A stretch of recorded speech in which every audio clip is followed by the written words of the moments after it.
Hello, New Zealand. I'm Bob McCoskrie. Welcome to Straight Talk. This is episode 57. We've got a few topics to get through tonight. We're going to ask the panellists, should Labor ditch leader Chris Hipkins? Should the Greens waka jump Darling Tana out of the party? Should we have 4-year political terms instead of 3? Does Winston have a 2-state solution? And some MPs and political parties are not too happy with the media, so we'll check that out. Gang patches are gone, so problem solved. And if we have time, which I doubt it, we'll check on those nasty, horrible, mean boot camps that the government has. Without further ado, and the panel have been making me sweat because they've all appeared at the last minute. So hopefully the grid is full. Let's check out the panel tonight. And last shall be first. Peter Williams, you made it. Congratulations. Thank you very much, Bob. Pleasure to be here. Who do I blame tonight? Probably my wife. She was late with tea. Oh, that's what they always say. Well, it's okay. But then I was late home from golf, so it's probably my fault too. Well, it's okay. Kamala Harris has got some advice for you. I'll play that shortly. Rodney Hyde and young son there. Rodney, welcome back to New Zealand. You've had a lovely holiday. I've had a lovely time in Las Vegas and New York, and this is my son, Eric. He's a good conservative and good Christian. Aren't you, Harrison? Yeah. Indoctrinate them early. Well done. Simon O'Connor was pretty late to the panel as well. What was your excuse, Simon? Because you're the chef, so you can't blame the chef.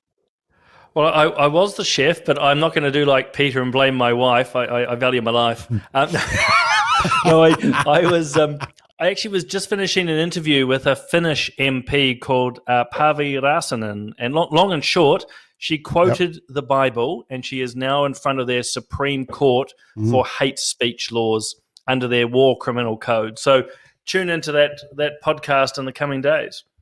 Yeah, and that's her third case, isn't it? She's won twice. Was that right? She's won the case twice. Yeah, she's won the case twice, and now she's heading to the Supreme Court. And it's exactly what I just said. Doing a bit of cross-posting. I interviewed her on RCR, which a few of the panelists here know well, but we've got her on Family First, so stay tuned for that. Okay, well done. Sue Reid is in Masterton. How are you, Sue? Good, very well, thanks, Bob. You all have such interesting lives. I've just been tending to veggie seedlings and getting ready for springtime here. Oh, there you go. Very important. Spring has sprung. And finally, Professor Rex Ardar, who is in Christchurch. Still got some snow there, Rex? Oh, no snow. It's a lovely spring day today. Okay, very nice. All right, just firstly, a couple of images of the week. The first one, Rodney, you might want to just hide your boys' eyes just for this one. So that's out of the Herald. They did a video because they want to promote working kids who are cross-dressing. The good news is that everybody heeded our call and complained and caused a big stir, and whoops, the Herald took the video down. And the third image of the day, so I've actually got 3, is this one on the left-hand side there. It's the Burnett Foundation, otherwise known as the AIDS Foundation. They have some dodgy, horrific, offensive, sexually explicit posters around the place, including outside dairies. And all our supporters got onto it and went down to the dairy and said, not on. And look at that. They even covered it up.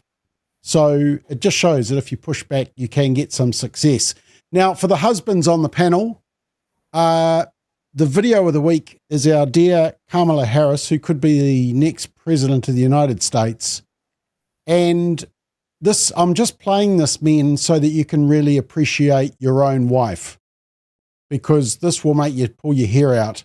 She was asked by her good bestie, Oprah Winfrey, what is on your heart for the American people? This is how Kamala responded. We love our country. I love our country. I know we all do. That's why everybody's here right now. We love our country. We take pride in the privilege of being American. And this is a moment where we can and must come together as Americans, understanding we have so much more in common than what separates us. Let's come together with the character that we are so proud of about who we are, which is we are an optimistic people. We are an optimistic people. Americans, by character, are people who have dreams and ambitions and aspirations. We believe in what is possible. We believe in what can be. And we believe in fighting for that. That's how we came into being.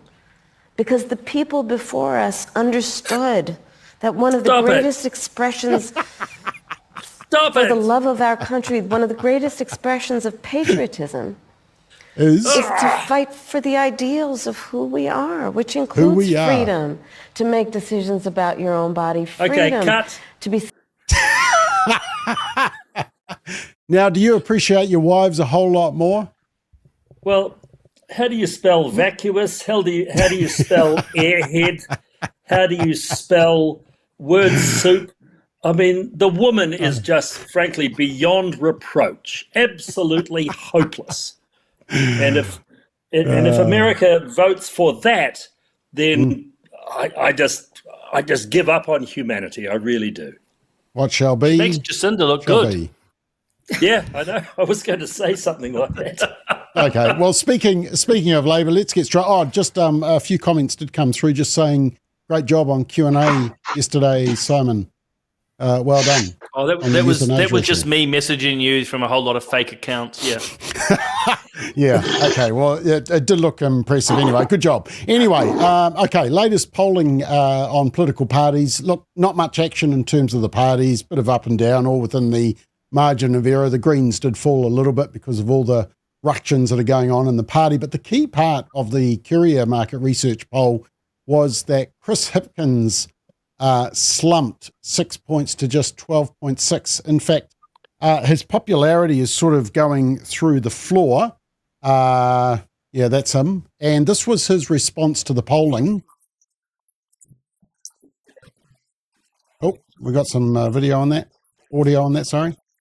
No, too bad. Well, anyway, he basically said, look, the problem is the polling company, sort of put it on the polling company. And he also said that, well, we're not worse than we were at election time. Probably nobody told him that the election result was one of Labor's worst. But for the panel, Hipkins isn't looking too good. It's never that favourable to be on the leader of the opposition anyway. But Peter, do you think it's time that if Labor want to have any chance at the next election, they need to get rid of Chris Hipkins, or do they swallow the dead rat and just stick with the tried and true tested leader? Well, the big problem is they've got nobody who's an heir apparent. They're probably going to do what they did in 2017 and find somebody just who they hope can provide a miracle like Jacinda Ardern did for them back in 2017. But there's certainly nobody in the current Labor caucus that looks to be leader material or prime ministerial material. The other thing, Bob, did I hear you say that there was Hipkins blaming the polling company? This seems to be a current pushback from the left on many issues at the moment, because the Courier company, the company owned by David Farrar, has had some absolutely spurious complaints made against it. The company has therefore pulled out of the Research Association of New Zealand, and that, according to lefty commentators and lefty commenters on Twitter and X and the like, means that they are now a disreputable polling company, which of course is absolute nonsense, because they have consistently proved they're one of the best polling companies in the country.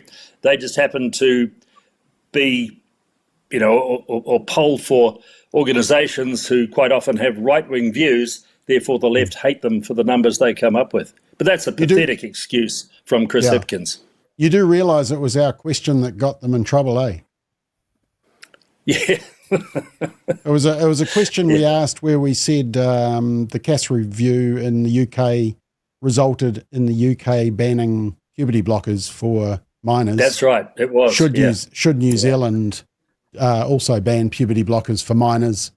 And some activists got stuck in. And apparently there were two complaints about that question, and there was going to be basically a commission of inquiry by the Research Association, and David Farrar quite rightly said, stuff you, and left. Yeah. Rodney, you'd have some great advice for the Labor Party. What do you think they should do? Change the leader or stick with him? Oh, they've got to change him. It's just a matter of when. and they need to change them because they've got to refresh. Chris Hipkins was the last government. They now have to win votes that they lost to National. They've got to win those votes back, and they can only do that with a fresh face, with a fresh program. And Chris Hipkins is the face and the person of the last government. So, yes, he has to go. Yep. Irrespective of the polling, that poll. Yeah. Simon, you agree with that? Yeah, I would. I'd actually start where Rodney finished, which is it's irrespective of the polls. I mean, Hipkins is toast as leader. The drums are beating, so it's just a matter of when. But I also echo what Peter says. I mean, who's the replacement? We all know Kieran McNulty wants it desperately, but he's not universally well liked in the party. There's the likes of Arena Williams that would tick a whole lot of boxes, but again, untested. So this is the fundamental problem with oppositions. By nature of being opposition, there's fewer of you in Parliament. Therefore, you have fewer to select from. But as I say, his days are numbered. His days are numbered. Did you say Arena Williams? She's actually the MP for Manarewa. Do you think she's got leadership potential? I wouldn't mix up what I think or want, but I'd say that she would tick a number of boxes as a young Māori woman who is quite articulate. I think trained in law, she would be appealing to a number of their base. And if I could try to be objective for a moment, she is quite the contrast to the likes of Christopher Luxon. So maybe they see a Jacinda 2.0 dynamic. Who knows? But there's a few contenders. And there'll be others that we don't necessarily know of. Never underestimate the egos of MPs, Bob.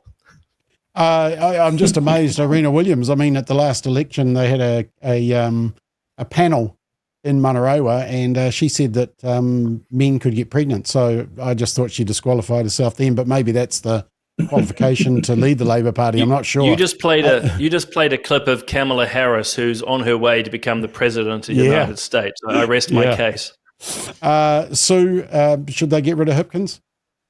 Whilst it probably needs to happen, I don't think any of them want that poison chalice at this stage of the political cycle. And I think that Labor probably has a few more some real soul searching and to do as a party. What do they stand for, and who do they represent these days? Because they've really moved away from their original ideals and where they actually started as a party. So I think the left side of politics is a crowded opposition at the moment, and I think they're struggling to really identify, dare we say, who they are, and really get to grips with who they want to represent and who they want to be. So I think they've got far more dire circumstances within their party. Ironically, Kieran McAnulty is from our region, and my dear husband has debated him in the past in the pub politics, and he does this lovely impression of a farmer's tone for a certain group of people, and then he changes his voice up for different, he's a bit of a chameleon. So, I think he's hungry for it. He's always been hungry for power. He's always said he wanted the local vote here in the Wairarapa, but he soon ditched us when he went to the halls of power. So and played their game. So I think he's hungry for it. So, but I think Labor has got a lot more going on with their party than their leader. Okay, Rex, you got this the swinging decision. I think go or stay. Well, I really don't care because I don't like the Labor Party, and if a corporate body could apply under the Death with Dignity Act, I advise them to make an application there. So they should be quietly euthanized as far as I'm concerned. Now, if my colleagues think Hipkins is going to be bad for the party, then I suppose he should stay on. Okay, well done. Let's go on to the next topic. See, we're going to do these at speed. So the High Court judgment means that the Green Party can use the waka jumping legislation to evict Darlene Tana from Parliament. And as we know, Darlene Tana was trying to stop them suspending her. And so the question is, should the Green Party swallow a dead rat and get rid of Darlene Tana, because they don't like the waka jumping law, so they're going to have to go against principle to get what they want. Look, let's go in reverse order. Rex, I know you're not interested in the Green Party either, and we won't talk about euthanasia. See, answer to question one.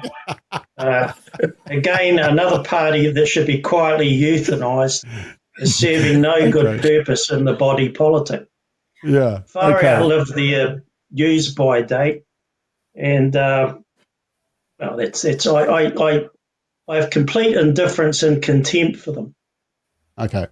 We'd just like to remind viewers that Family First does not stand by the comments of Professor Rex Ardagh from Christchurch, even if we agree with them. Sue, what do you think? Should the Green Party go against principle and get rid of Darlene Tana? Well, it's been rather cloak and dagger, so much speculation, and they've tried to keep out of the media glaze. But, Chloe loves to jump up in front of the microphone and do her best Kamala Harris impersonation of word salads, doesn't she? I think she was giving her a race with your previous clip. So hidden reports don't help, and so it's really grey and murky. And I think if the Greens would be demanding reports if it had been an opposition party. So they've just tried to sort of hide a lot, and it just doesn't fare well. I think they're fare well. The lack of reports revealed just muddy the water, and they're more intent in protecting their public perception than rolling out good practice and procedures. So, look, Darlene Tana was a list MP as well, so she's not accountable to an electorate. And so the rules are a little bit different, that she has to play the party game. And if the parties deem her unfit and they don't like, whatever, it's all murky and no reports have been released. If they're not happy with that, then sadly they have to remove her. So, she has to follow those requests, because she is a list MP and she doesn't. She doesn't have the same standing. But I think they just have to get on with it, tidy things up, and relieve the taxpayers of an MP's wage, who's just there, for just, there's no just cause for her to be there. Yeah. So I think they've just got to get on with it and just tidy it up, as much as they hate their opposition to waka jumping law. So get on with it, Greens. Simon, do you remember why the Green Party was so opposed to the waka jumping law when it's getting rid of traitorous list MPs? I think it was just a matter of principle that actually you don't want parties forcing their overall power onto an individual. And part of it too was reacting to why it came in. It was Winston trying to keep control of his caucus, if I remember correctly. I'll defer to the likes of Rodney and Peter, because even though I've been in Parliament, my political memory is not brilliant. But by and large, it came forward because Winston could not discipline his caucus. So there was a reactive nature there. So should they get rid of it, was your question? The answer probably is no, out of principle, or what they would call their sort of kaupapa or tikanga. No. Yeah. But they will. They will, for everything that Sue's just touched on. Though I will make one point about Darlene, as in, look, I don't know her. I've only followed what's in the media, but I actually think she's got some grounds for a bit of grievance around how things have been handled and the accusations leveled at her. And it's not taking her or her husband's side, but it is, it is all a little bit dirty. Okay, your wife just texted me, Simon, just to say, could you stop calling a Green MP darling? All right. Rodney, what do you think? Oh, they should use it. It's one thing for a political party to be against a particular policy or law, and then that gets made law by the parliament. It becomes the law of the land, and then they have to make the best decision for their party and for the country. And in this case, it's kick her out. They should do so. The mistake that Darlene made is that she resigned the party. That was a very foolish thing to do. She should have actually stayed in the party and forced the party to expel her. then they would have had a much tougher time applying the Waka Jumping Bill, because then they would have lost her vote, not because of her actions, but because of their actions. That's the issue here, that she resigned the party in a foolish pique.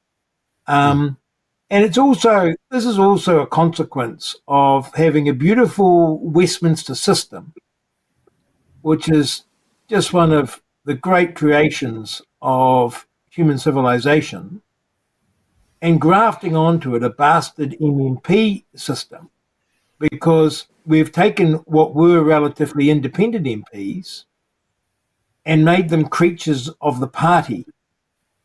And so we're having the situation where it used to be an MP was a local representative, and as much as the party might despise that person, if they kept getting voted back in, they were there. And now we've got a thing where MPs, including actually elected MPs, are very much at the whim of the party machines. And I hate it.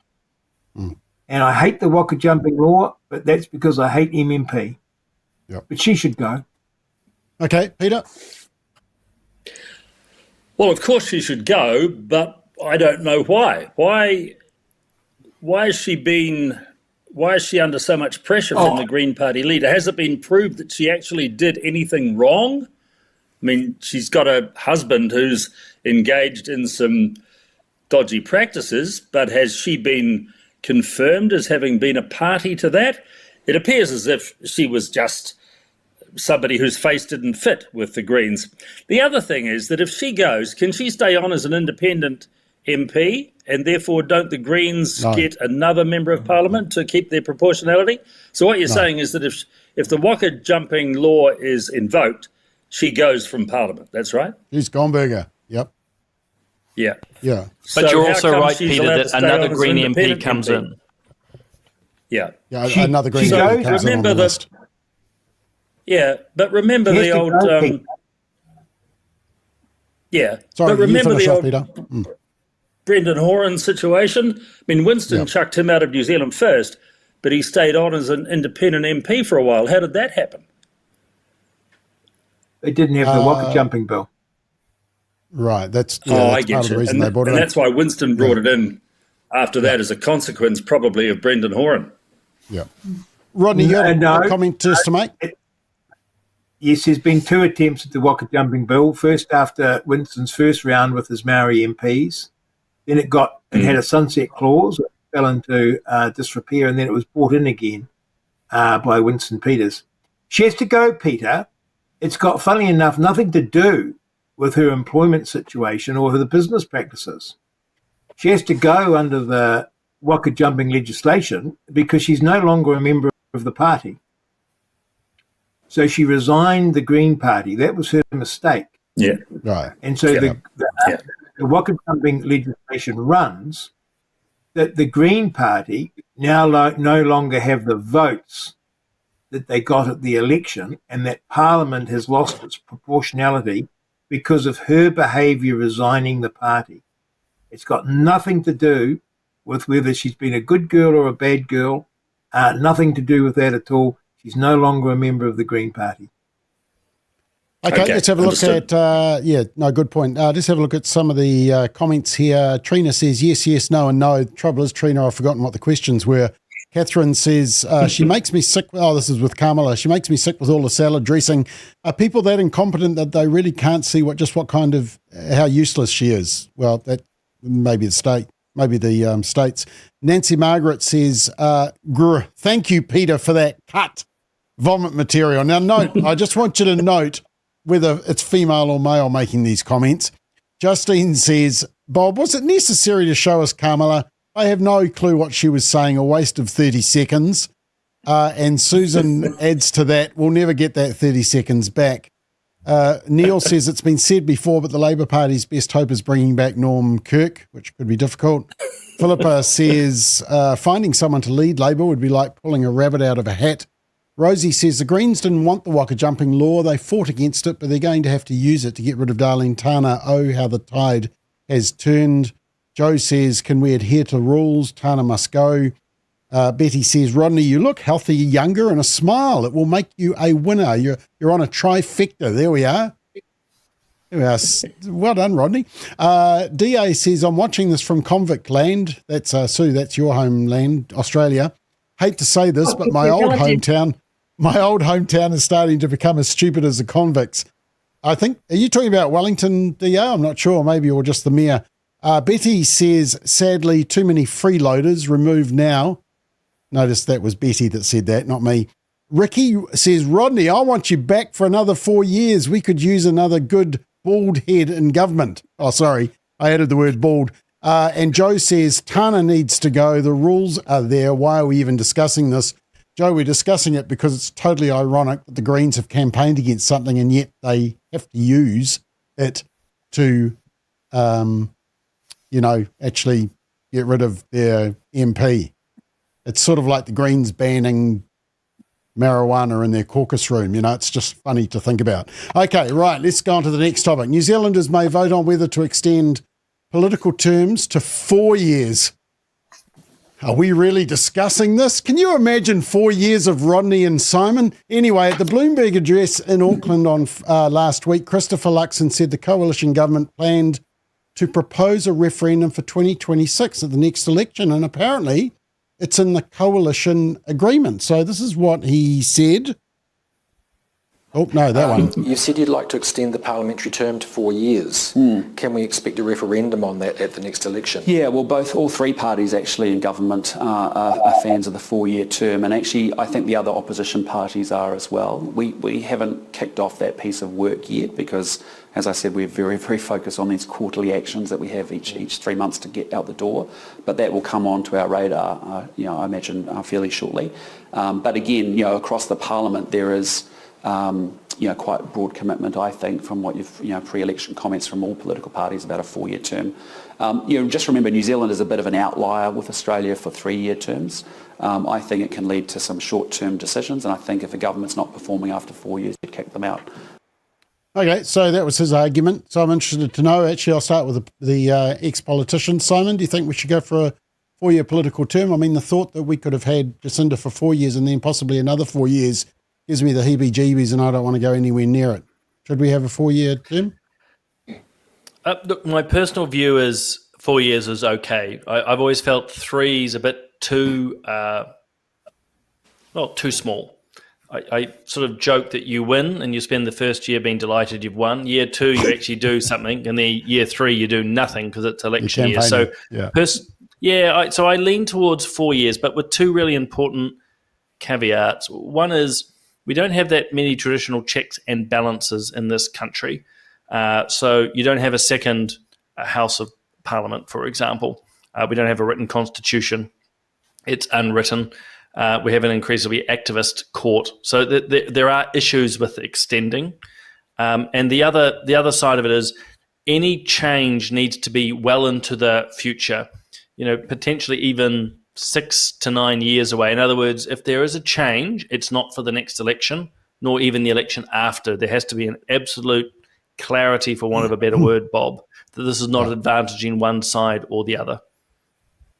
Rodney, we're big supporters of binding referendums because we always thought they were good things. That's the only way I'd support a 4-year political term. What do you reckon?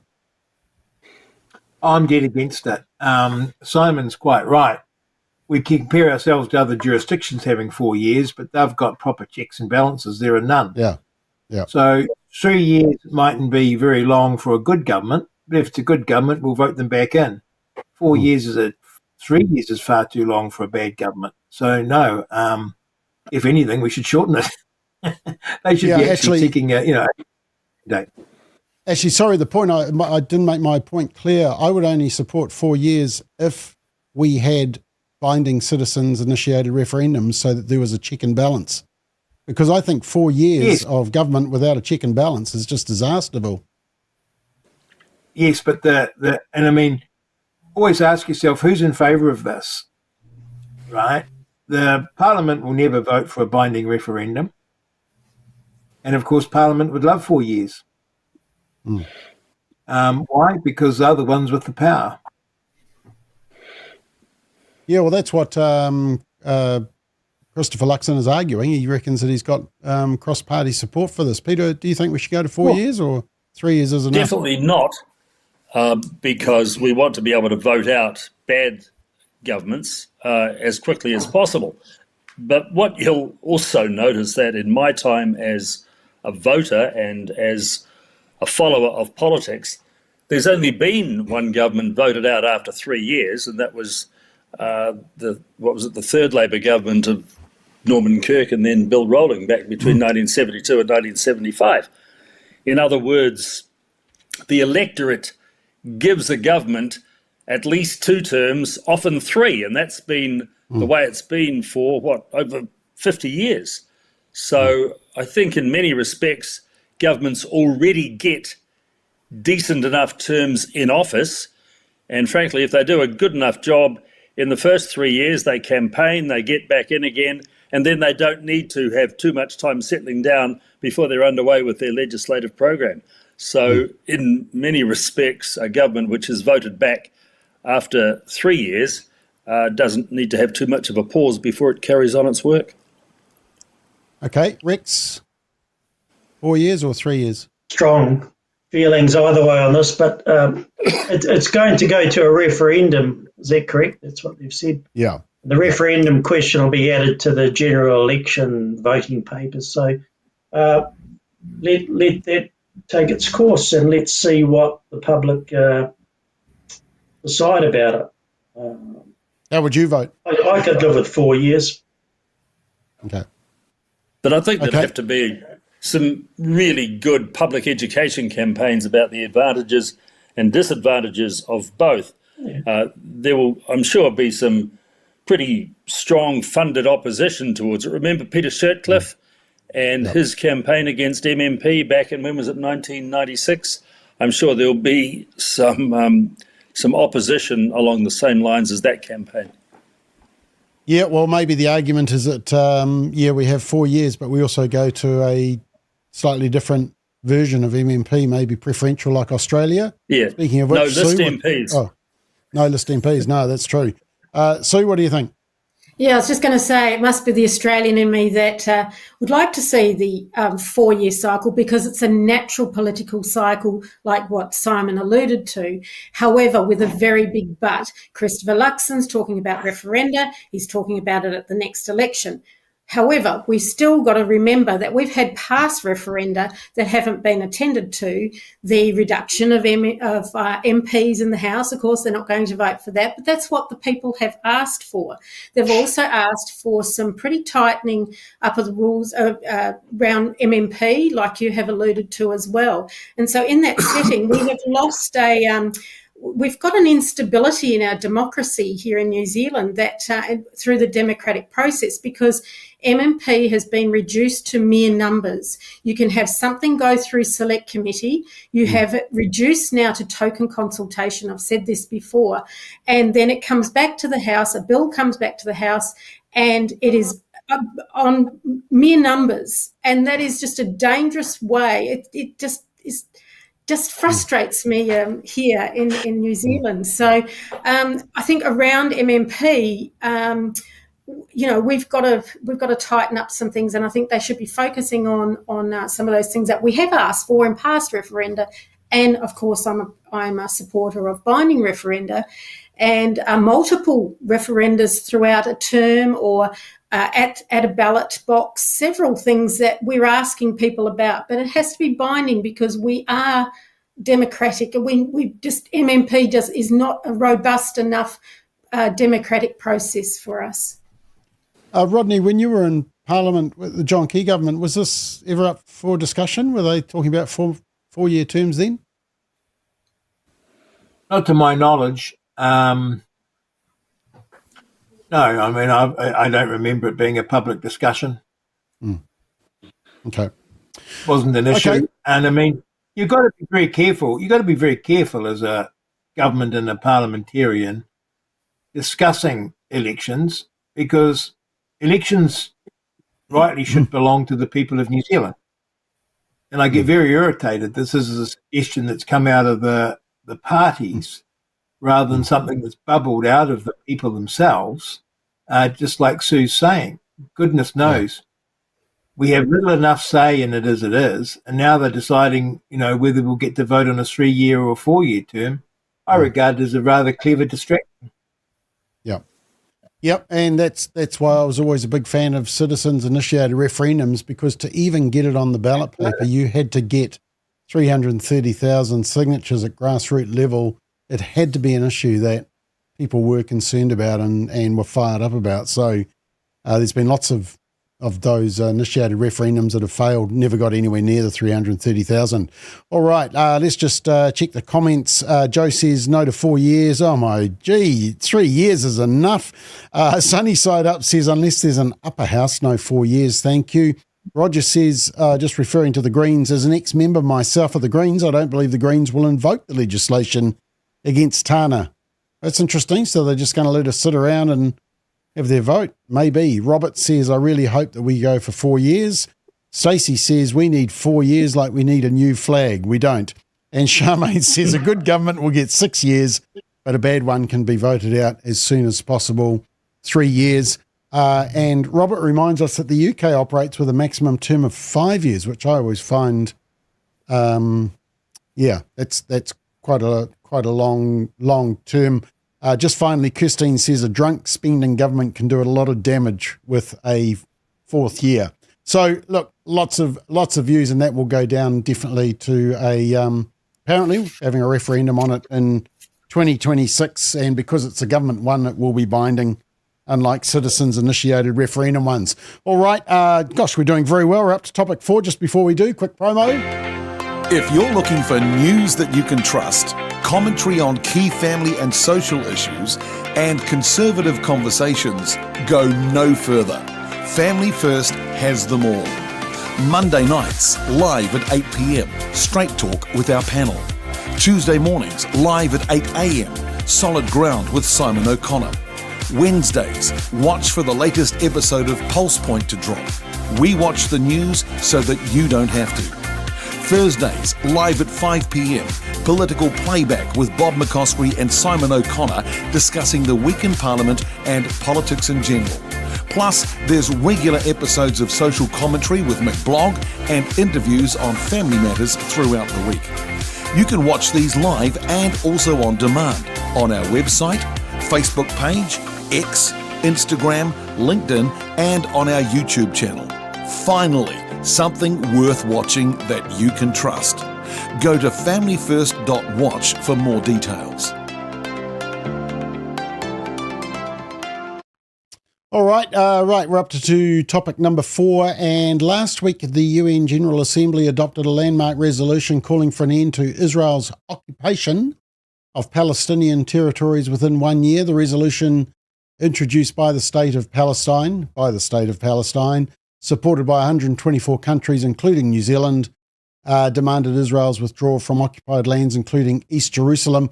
Here's the breakdown of the vote, and you'll see 124 to 14 against, 43 abstentions. Israel, US, Hungary, Argentina, Fiji and Tonga were amongst those who said no. Britain, Canada and Australia abstained. Now, Winston Peters, our foreign minister, said, quote, "We have consistently said that a two-state solution is the only durable and just solution for Israelis and Palestinians, and that Israel was going too far in the ongoing war on Gaza. They also said we would also expect the Palestinian Authority to take meaningful steps to assume political and security control of the occupied territory." Yeah, right. Interestingly enough, team, I'm going to come to you, Rex. Interestingly, I looked at the edict that came out of New Zealand. There was not a single mention of the word hostages. Anyway, Rex, what do you think? I mean, has Winston Peters just burnt a bit of his support? We have to remember Winston's not speaking as Winston Peters the person or as the New Zealand First Leader. He's speaking as the representative of the New Zealand government. So whatever he might personally want, he is bound by the cabinet decision to advance what cabinet has decided. So he's picking on him. He's just relaying what the three parties together have decided. though I do suspect that personally he supports the position that New Zealand is advancing, because I've heard him interviewed in the past and he believes in the two-state solution. And I think I've also heard him say that he thinks the IDF's response to the Hamas atrocities is excessive or disproportionate. So, but he is advancing the New Zealand government's position. And in general, I just had a quick look before. Now, Israel has been the subject of lawfare on an international scale because the United Nations has for decades been singling out Israel for special attention and criticism. Here's just one stat I found quickly.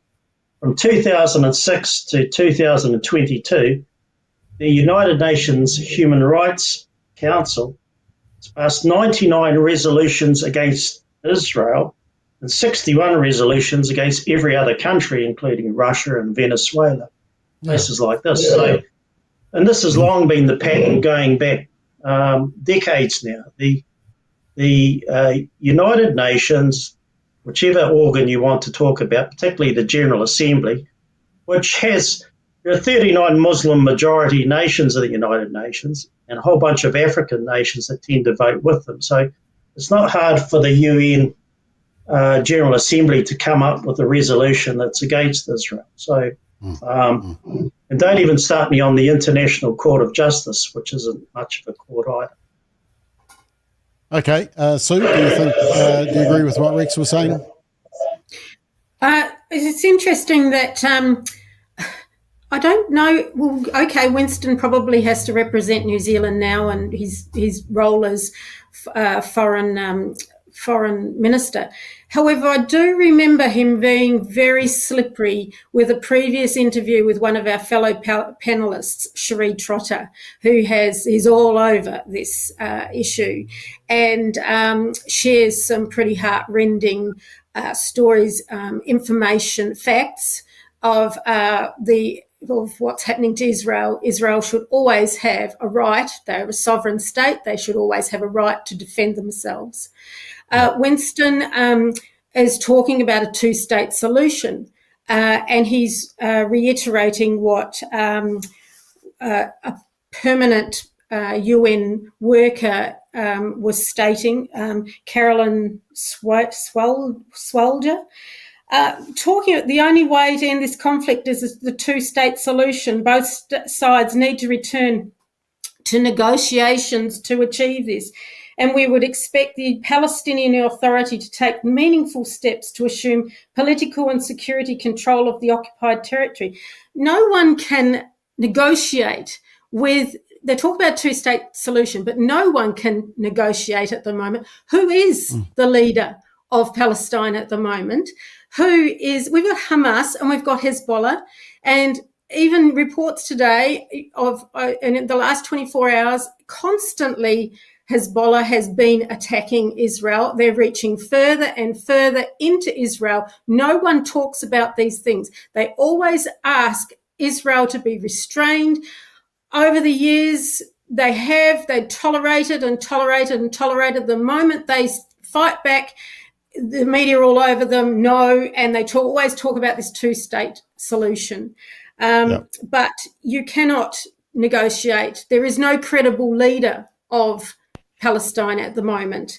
Correct me if I'm wrong, but I don't think Hamas is credible leadership at the moment. And in occupied zones, they're in there because they have to protect their own sovereign borders. And regardless of all this, paramount should be a call, and it should be constant, a call for every return of every hostage. They still have over 100 hostages at the moment after the heinous acts of October the 7th. And that seems to get lost in the narrative in the media, and it just appalls me. And Winston should know better, even if he is our foreign representative at the moment. He can still use better knowledge and data and facts to stand up for a sovereign state as Israel and demand the return of hostages.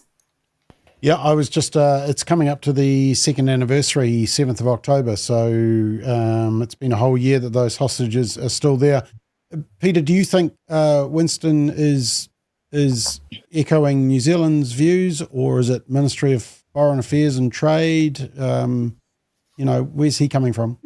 I think he's probably echoing the official view of MFAT, but there's a couple of things we should remember here. There can be no two-state solution because one of those states, i.e. Palestine, and particularly the Hamas part of Palestine, the Gaza Strip, they don't want Israel to exist. So the concept of Israel and Palestine living peacefully side by side is just pure fantasy, because there are still way too many ideologues inside Hamas who want Israel taken off the face of the earth. So a two-state solution is just an impossibility. Frankly, with this resolution, New Zealand should have done the mature thing, stepped off to the side and abstained, just like the United Kingdom and the United States did. Yeah. I think for us to get involved in something like this is unnecessary, and I just think that we made the wrong decision by voting in favour of it. Okay, Rodney, what do you think? I'm a 100% supporter of Israel, and as Peter says, there is no prospect of a two-state solution.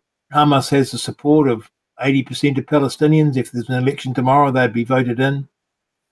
The UN is a disgusting organisation without credibility. These people sit on their fat salaries and they discuss world politics like it's sort of chess pieces being moved around the chessboard without any sense of justice or what is right and proper. It's a disgusting decision by Winston Peters on behalf of our government, and I'm ashamed to be a New Zealander, because here is a country that's been under constant attack and we should be standing up for them.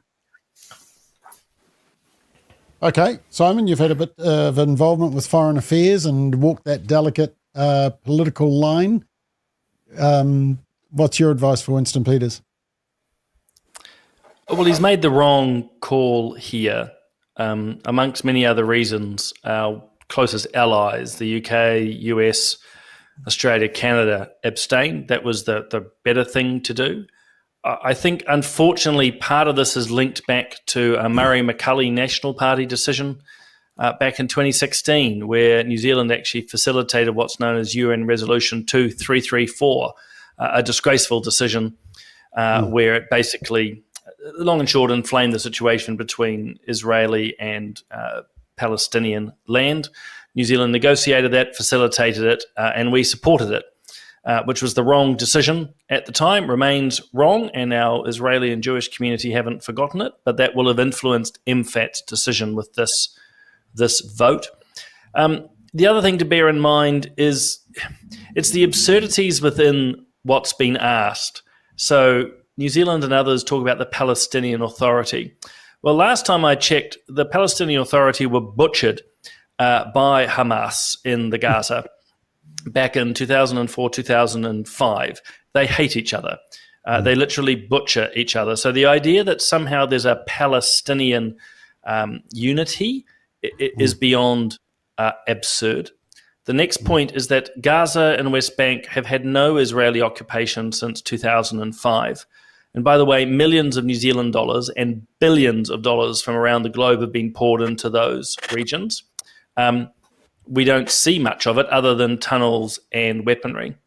And the last point I would make, and I'm drawing this from other commentators, so it's not original thought, but we in the West sort of think that we can sit down. I think it's echoing, I hope, a little bit of what Rodney said, but we sort of think that we can sit around UN tables and bring ourselves to a nice sort of conclusion in wars, and everyone just taps each other on the back and makes concessions. Well, it's not how war operates by and large. By and large, one side has to win and the other loses. And what we've seen, certainly in the history of recent or modern Israel, is they're always expected to take a half measure. They're never allowed to win. And that's what you're seeing at the moment from New Zealand, from those other countries, Biden and his mates, Starmer in the UK trying to stop what Israel's doing. Most wars end by victory, one way or the other, not by negotiations and discussions. And then to just finally end on Sue's point, release the hostages. This would have all been over months ago had they released the hostages, but they refuse to do so, and they keep killing them. It's an absolute disgrace. Okay, just some comments on this. Joe says there can be no two-state when you have to live next to terrorists. Lee says, shame on us, we've all swallowed Hamas propaganda, I might shift to Hungary. Delwyn says, anyone suggesting a two-state solution has minimal understanding of Israel's history and the extra threat it would be to Israel. Gloria likes your comments. Peter Ricky says, Rodney, you're on the spot. You guys are humming. Peter says, I support Israel 100%. Utterly ridiculous nonsense to suggest a two-state solution. And Chuck correctly points out the US didn't abstain, it voted no. It did Israel, US, Hungary, Argentina, Fiji and Tonga were among those who voted no. Britain, Canada, Australia abstained, but we voted yes. All right, let's move on to our next topic. And you're going to love this one. It's the politicians getting feisty with the media. Now, Te Pāti Māori says it's boycotting the New Zealand Herald because they put that Hobson's pledge on the front page, an ad. TVNZ's Q&A says it just can't get Christopher Luxon on Q&A, but it got Simon O'Connor on Q&A, so that made up for it. And ACT leader David Seymour says he and his MPs are refusing to go on Radio New Zealand's morning report. And David Seymour said, Rodney and Simon, you might be able to relate to this. They said that Radio New Zealand's producers, there was unbelievable rudeness off air. They were only interested in having ACT when they felt that they'd done something wrong and they could be ridiculed. And they also said that, now what was the other reason? It was something, the third issue was getting ACT MPs on air on one pretense and then having a go at something else. And he actually highlighted, just as a bit of fun, these were two stories that really upset David Seymour. This was the first one, and you'll see the anti-mandate protest on Parliament coming through this news report. It was a time of incredible tension. Some New Zealanders rallied against vaccines and mandates, including ACT's future candidate for rangitata, who likened COVID restrictions to concentration camps. One News alerted David Seymour to her posts today. A short time later, she was gone. Offered to stand down immediately, and I've accepted that. Did you find Elaine's comments unacceptable? Yeah, I did find those unacceptable. Why? Basically because I don't like the allusion to Nazism. I represent the biggest Jewish community in New Zealand. With Elaine, I mean, she was calling ACT Party MPs a disgrace. She said you needed to grow some balls. I mean, how did ACT not pick up on that before you selected her as a candidate? You've got to look through, literally hundreds of thousands of comments. ACT's Waikato candidate posted this during the pandemic, linking a spate of summer drownings with receiving the vaccine. In another post, you've referred to our former Prime Minister as Jab Cinder. Oh, shock horror, saying the word jab cinder, a bit of a sense of humour. Speaking of sense of humour, sorry, just before I come to your panel, the other one that David Seymour was really upset about was that one about the Pacific Islands Ministry. David Seymour's refusing to apologise for a comment about blowing up the Ministry for Pacific Peoples, saying he makes jokes like that all the time. But Newshub can reveal one person found it so offensive they referred him to the police. Oh, terrible. Okay, so David Seymour's not happy. Te Pāti Māori's not happy. Christopher Luxon seems to be avoiding Q&A, but he goes on News Talk ZB for a whole hour, so he's got the time. Simon is someone who's not scared of the media and has a loving relationship with them. Is there something going on behind the scenes that we're not aware of? Well, it's not so much behind the scenes. I think it's actually playing out relatively in public. The politicians in general are finding that the media are not accommodating them to the way they want. And at one level, the media is not meant to be in their purse. But I'm not unsympathetic to a number of those parties that actually, when you turn up, and Morning Report's one of them, you just get beaten around the head by and large. But I think I might have said to you the other day, there's still a consequence to these things. So using Luxon as an example, to not go on Q&A for long and short will come with consequences. The public see this, they see the avoidance, and they ask questions. So it is a delicate balance. I probably lean more towards you're better off facing into the media. And the nuance is this: there's many media now. It's not just the mainstream. There are a whole lot of other avenues. I mean, full well, a number of us are on RCR, for example. There's Family First podcasts and activities. There's many other channels that these politicians can use. But the last point I'd make is, for David Seymour, it's very interesting.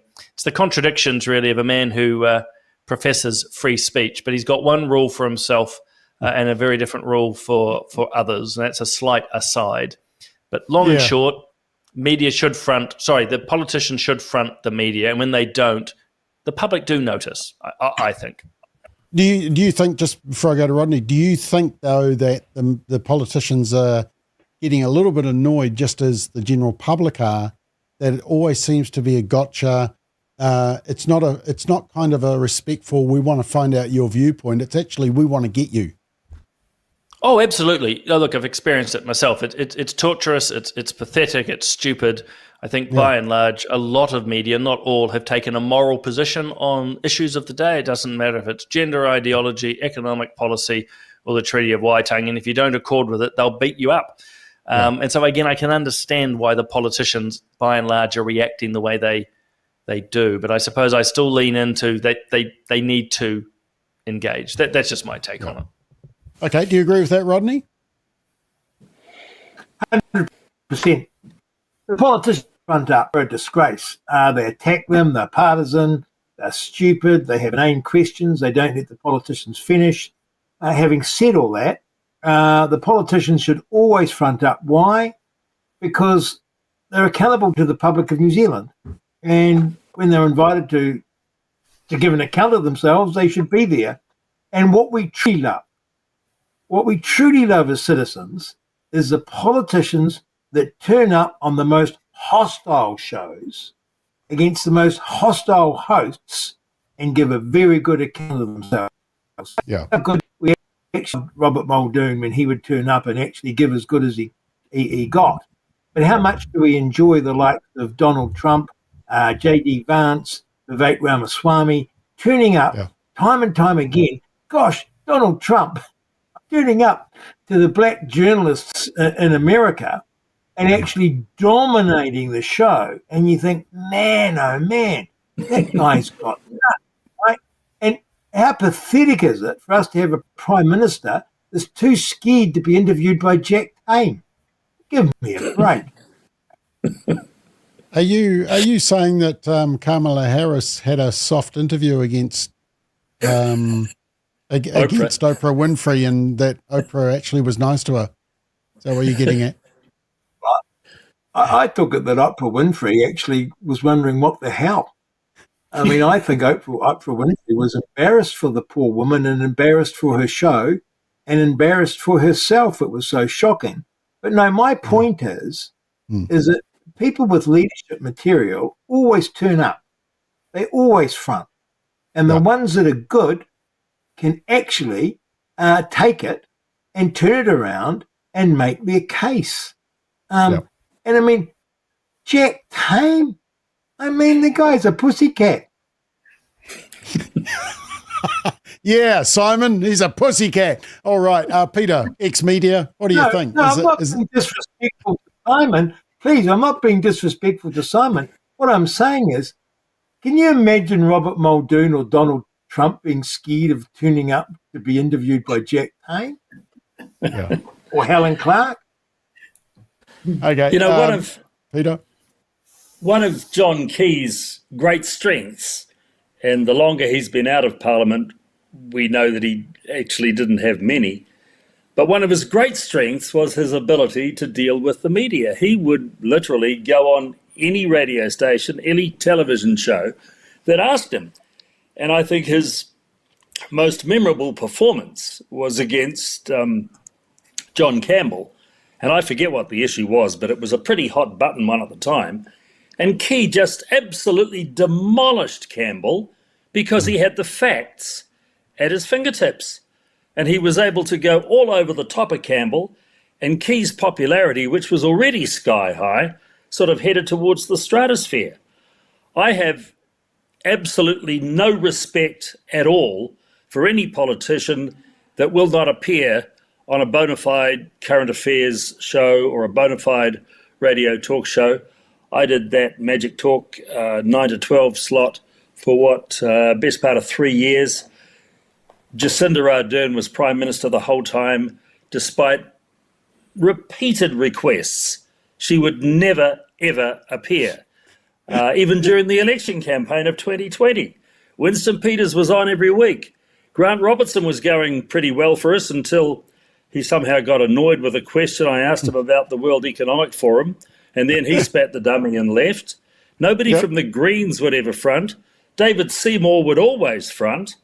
And I just find that people who will not front are just not worthy of the role of being a politician, particularly when you're the Prime Minister. You should be there looking to push your case, make your case at every opportunity. And that's why Luxon is just a complete wimp. Not only is he not appearing on Q&A, he won't appear on Sean Plunkett's show on the platform. And now I hear he's not even going to walk across the tiles at Parliament on a Tuesday. So therefore, and he's cutting back the number of his press conferences.